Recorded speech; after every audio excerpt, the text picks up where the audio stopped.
When my grandfather died, I was the one who visited his grave the most. I'm not saying that to sound noble, I just had trouble sleeping after he passed, and walking through the cemetery at night somehow felt less lonely than my room. This cemetery was small, on the edge of town, surrounded by old trees. The gates didn't lock at night, and a lot of people used it as a shortcut during the day. At night though, it was just me, rows of stones, and the wind. One Thursday I got there a little after 10 p.m. The moon was bright enough to see the paths clearly. I walked straight to my grandpa's section like I always did, and stopped. Because the headstone was different. Not like a little dirty different. It was a completely different stone. Different shape, different name, different date. At first I thought I had walked to the wrong row.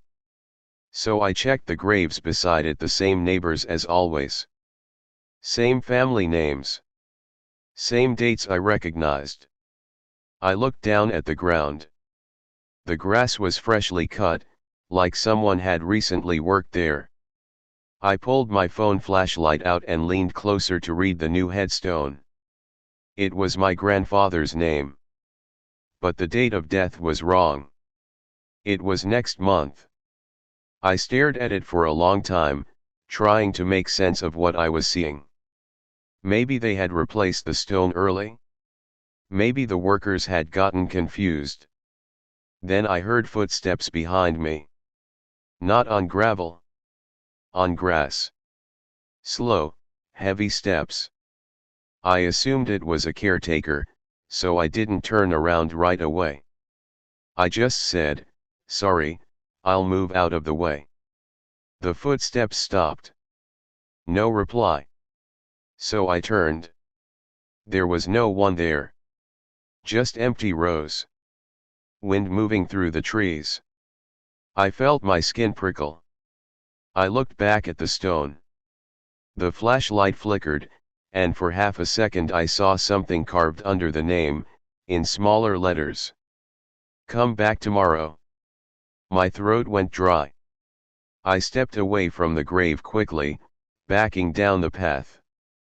I didn't want to run, because that felt childish, but my heart was already sprinting.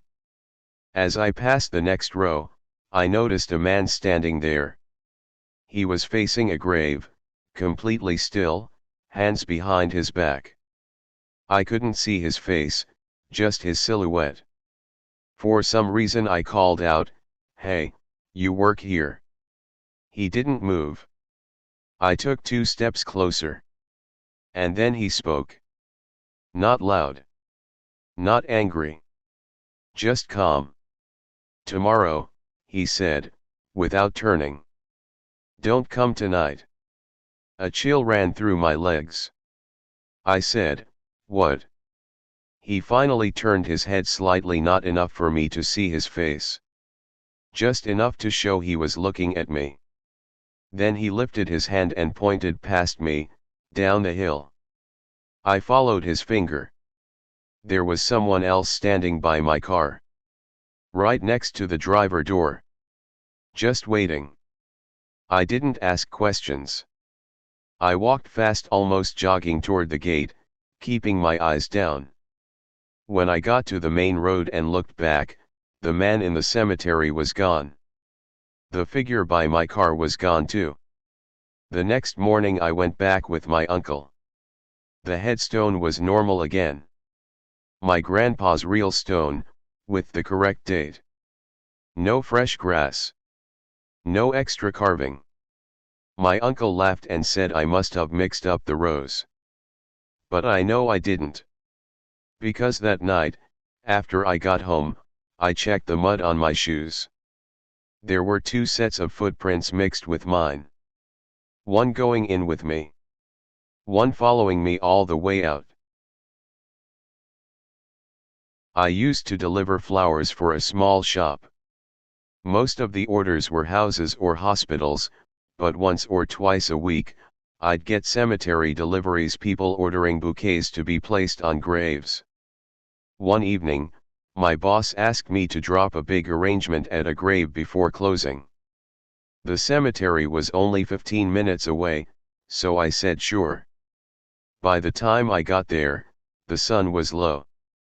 It wasn't dark yet, but the shadows were getting long. I found the grave easily. It was a newer one, with a clean polished stone and a photo engraved on it: young woman, maybe late 20s. I knelt down, set the bouquet there, and started to turn away. That's when I heard crying. It was close. Like 2 or 3 rows over. I looked and saw a woman in black sitting on the ground beside a grave, shoulders shaking. From that distance it looked like she was sobbing hard. I felt bad for just walking away, so I started to approach slowly. As I got closer, I noticed something off. Her shoulders were shaking, yes. But it wasn't like crying. It was like laughing silently with her face buried in her hands. I stopped. The wind picked up, rustling the leaves. The sound she was making wasn't sniffles. It was a low rhythm. Like a broken hum. I took another step. She lowered her hands. Her face was dry. No tears. No red nose. No shaking chin. She looked up at me, and smiled. Deep smile lines. Eyes wide open. She said, "Did you bring them?" I didn't understand. "I'm sorry," I said. She looked past me, toward the grave I'd just visited.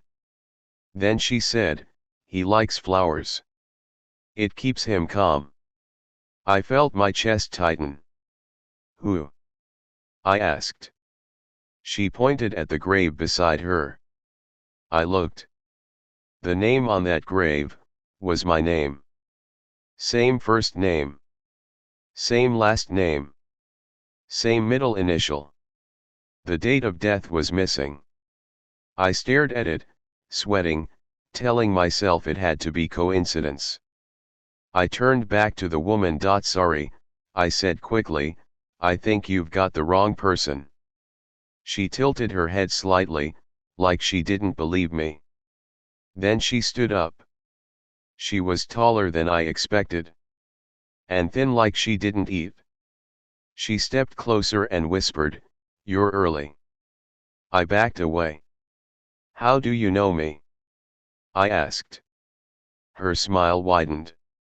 "I don't," she said. "Not yet." Then from behind me, I heard a faint click. Like a lighter. I whipped around. A man stood in the path behind me, holding a cigarette, face hidden by a hood. He didn't say a word. The woman behind me said, softly, almost pleased, "See?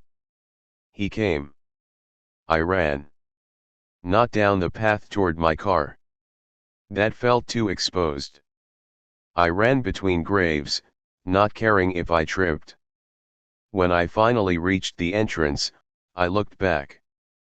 They were both gone. No footsteps. No movement. I called my boss and told him I quit. A week later I searched the cemetery records with my friend who worked the city office. There was no grave with my full name. And no burial plot owned by someone in black. But there was a woman buried near that section. Who died in 1998. Her photo looked exactly like the woman I saw. Same face. Same smile.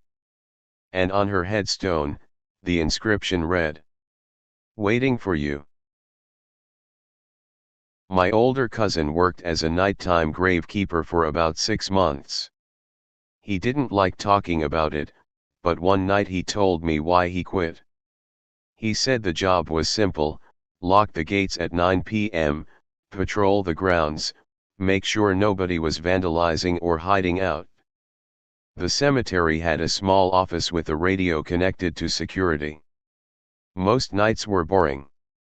One night, around 1:30 a.m., he heard the radio crackle. Someone was talking. The voice said, "Unit 2, do you see him?" My cousin thought it was the police at first. So he grabbed the radio and replied, "This is SEM Patrol, who is this?" Silence. Then the radio cracked again. "Unit 2, he's walking towards Section C." My cousin frowned. There was no Unit 2. He was alone. He walked out of the office slowly and made his way to Section C, shining his flashlight around. Nothing. No people, no cars, no movement. He started walking back. Then the radio burst again louder. "Unit 2, he stopped. He's right behind you." My cousin said his whole body went cold. He spun around fast. Nobody. But his flashlight beam caught something else. A grave in front of him was open. Not fully dug out.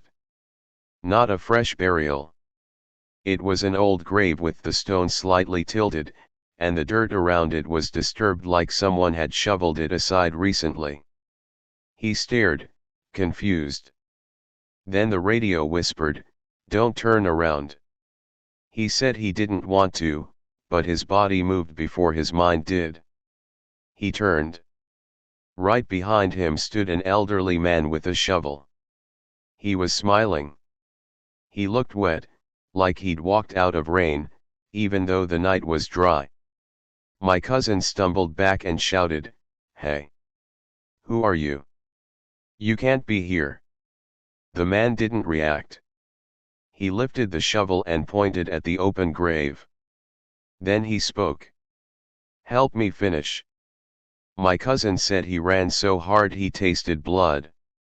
Straight to the gate, didn't even lock the office. He jumped in his car and sped out.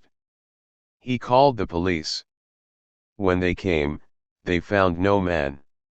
No shovel. No footprints. But the grave was still open. They looked up the records. The grave belonged to a caretaker who had died 30 years ago. The caretaker's photo was the same elderly man my cousin saw. He never went back. But sometimes, he told me, he still hears radio static late at night in his apartment. And every time it happens, a voice slips through, calm and patient. "Unit 2. We're still waiting."